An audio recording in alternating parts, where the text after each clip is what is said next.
ئەم بابەتە تەوەری گەرمی کاتژمێر 12 بە تایبەتی کەمی بارانبارین و مەترسیەکانی وشکە ساڵی لەسەر پۆند و بەنداوەکان لە هەرێمی کوردستان لەگەڵ میوانەکەم ئەم بابەتە گفتوگۆ دەکەم بەڕێز ڕەحمان خانی بەڕێوەبەری گشتی بەنداوەکانی هەرێمی کوردستان لە هەولێرەوە لەگەڵمە. بەڕێز ڕەحمان سپاس کە لەگەڵ کوردستان 24 ئەگەر ئامارێکی دقیقتان لە بەردەستا بێت سەبارەت بە ڕێژەی بارانبارین لە هەرێمی کوردستان و کاریگەری لەسەر کەمبوونەوەی ئاستی بەنداوەکان بەگشتی ئەمە چۆنەوە چیمان پێ دەڵێت؟ زۆر سپاس. لە ڕاستیە داتای بارانبارین لە بەڕێوەبەرایەتی کەشناسی هەرێمە، بەڵام بە پێی زانیاریەکانی ئێمە ئەم ساڵ لە چاو ساڵی پارە باران کەم باریوە، لە زۆربەی ناوچەکانی هەرێمی کوردستان بە تایبەتی دهۆک کەمترین باریوە، لە هەولێر دیسان کەم باریوە، هەندێک ناوچەی گەرمیان زیاتر لە پار باریوە، بەڵام لە سلێمانیش زۆربەی ناوچەکان لە پار کەمتر باریوە. بۆیە بە دڵنیاییەوە باران ئەم ساڵ دوا کەوتووە، ڕەنگە کاریگەری لەسەر بارودۆخی کشت و کاڵ هەبوو بێ لەو ناوچانە، لەو ناوچانەی دەغڵودان چێنراون کاریگەری لەسەر ئەو ناوچانە هەبوو بێ، بە تایبەتی دەشتەکان و پێدەشتەکان لە هەرێمی کوردستان. و بەنسبەت کاریگەری بۆ سەر بەنداوەکان بە دڵنیاییەوە کاریگەری بۆ سەر بەنداوەکانی شەبووە، بە تایبەتی بەنداوە گەورەکان جگە لە دەربەندی خان تقریبەن داهاتی ئاو لە سەرچاوەکان وەکو ساڵی پار بووە، بەڵام لە دووکان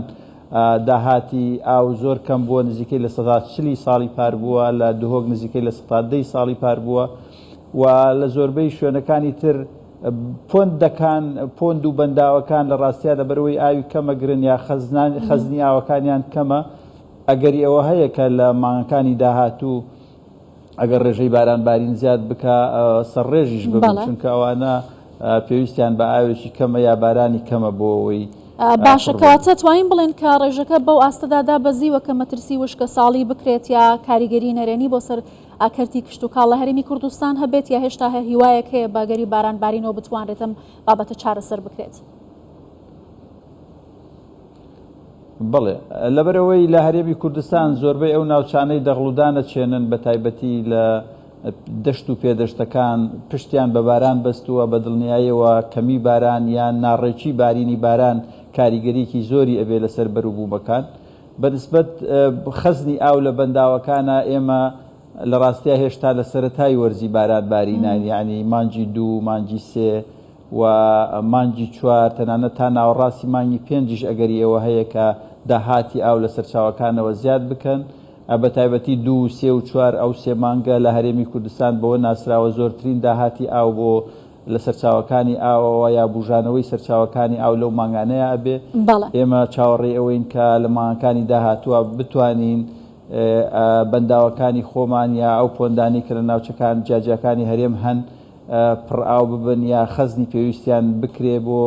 وەرزەکانی هاوین و پاییزی داهاتوو بتوانین پێویستەکانی ناوچەکانی کە بەنداوەکانی لێ دابین بکەین. باشە بەڕێزخانی، لە هەرێمی کوردستان ژمارەی زۆر بەندا و پۆند هەن، بەڵام لە کابینەی نوێمی حکوومەت هەرێمی کوردستاندا هەوڵ دراوە کە زۆرترین کار لەسەرم بابەتە بکرێت. ئەمە چه کاریگەریەکی لەسەر گلدانەوەی ئاوی ژێرزەوی و هاوکات بەهێزکردن و بوژانەوەی ژێرخانی ئاو لە هەرێمی کوردستان هەبێت و کاریگەری لەسەر کەرتەکانی دیکە بەگشتی؟ بەڵێ، بە دڵنیاییەوە لە هەرێمی کوردستان پلانی دروستکردنی بەندا و هەروەها تەنانەت پۆندەکانیش پلانێکی گشتگیرە زۆربەی ناوچەکانی هەرێمی کوردستانی گرتووەتەوە، بەڵام بەداخەوە لە ماوەکانی ڕابردوو کە دوای قەیرانی دارایی و دوای ئەو شەڕ و شۆڕانەی کە ناوچەکەی گرتبووەوە بەشێکی زۆر لەو بەنداوانە کارەکانیان تیاوەستێنراوە، ئیشەکانیان کارەکانیان هەڵپەسێردرا، بەڵام لە ماوەی 3-4 ساڵی ڕابردووە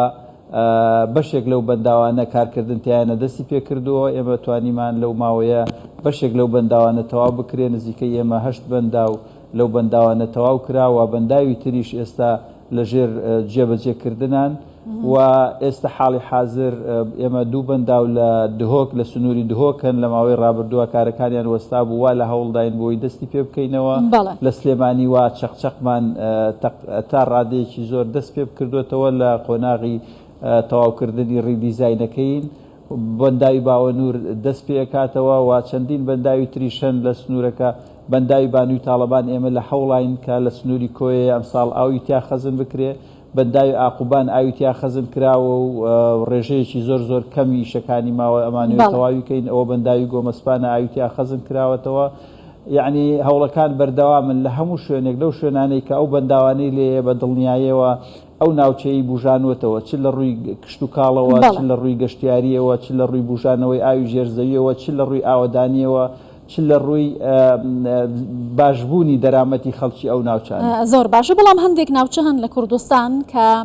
دەوڵەمەندن بە سەرچاوی ئاوی ژێرزەوی بەهۆی سروشتی جوگرافیای ناوچەکە و بە تایبەتی باران و بەفر زۆر دەبارێت وەکو باڵەکایەتی و سۆران ئێستا بەر لەوەی کە بەیەکەوە قسە بکەین راپۆرتێکیشمان لەم بارەوە هەبوو ئەم ئاوانە بە فیرۆ دەچن یعنی زیاتر لەوەی کە بەکار دەهێنرێن هیچ بەرهەمێکیان نابێت هیچ پلان و پرۆژێک هەیە بۆ ئەو ناوچانە بە تایبەتی بە دروستکردنی پۆنج و بەنداو بتوانێت کەڵکی لێوەربگیردرێت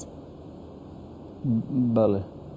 لە ڕاستیە لە هەموو ناوچەکانی هەرێمی کوردستان بەبێ جیاوازی لە هەر شوێنێک کە گونجاو بوو بێ بۆ دروستکردنی بەندا و سەرچاوی ئاوی هەبوو بێ یا ئەوارانی باشی هەبوو بێ پلانی بۆ دانراوە بۆی بەنداوی لێ دروست بکرێ بەڵام بەنداو وەکو ئەزانڕێ هەم کاتی زۆر پێویستەوە هەم پارەشی زۆر پێویستە ئێوە ناشکرێ کارەکانی بە نیوە بە شێوەیەکی پچر جێبەجێ بکرێ پێویستە کە دەست پێکرا کارەکانی تەواو بکرێەوە بودجەکەی دانرابێ ینی لەو ناوچانە ئێمە بەنداوی ڕەواندوو زمان هەبوو کە دیزاینەکەی تەواو بوو بەڵام بەهۆی ماستەرپلانی گەشتیاریەوە جێبەجێکردنی بەنداوەکە دواخراوە وا چەندین شوێنی تریش دانراوە کاتی خۆی ڕیدیزایانی بۆ کراوە یان دیزایانی تەواو بووە و هێشتان جێبەجێ نەکراوە چاوەڕێەوەین کە بودجەیەکی پێویستدا بنرێ بۆی ئەو شوێنانەی کە بۆ بەندا و دیاری کراون دەستیان پێ بکرێەوە لە تەواوی ناوچەکانی تریش هەمان حاڵەتە ینی بەنداوەکان هەندێکیان دیزاینیان تەواو بووە هەندێکیان دیزاینەکانی وا کاری تیاکرێتەوە بۆی تەواو بکرێ و ئەوانشی کە لە ڕاستیە هەمووی لە پلان دانراوە ینی بە گوێرەی بە شێوەیەکی یەکسان بە تەواوی ناوچەکانە بە تایبەتی لەو شانەی کە پێویستن لە ڕاستیان ناوچە کوێستانیەکان بەردەوام بەهۆی بەفروبارانی زۆرەوە بەردەوام کانی و ئاوەکانیان بژاونەتەوە یعنی کەمتر لە ناوچەکانی ترکە بۆ نمونە ناوچەکانی گەرمیان ناوچەی بۆ نمونە چەمچەماڵا دەشتی هەولێرە پێدەشتەکانی دهۆکن هەموو ئەو ناوچانە تینووی ئاون کە زیاتر پێویستیان با بڵێن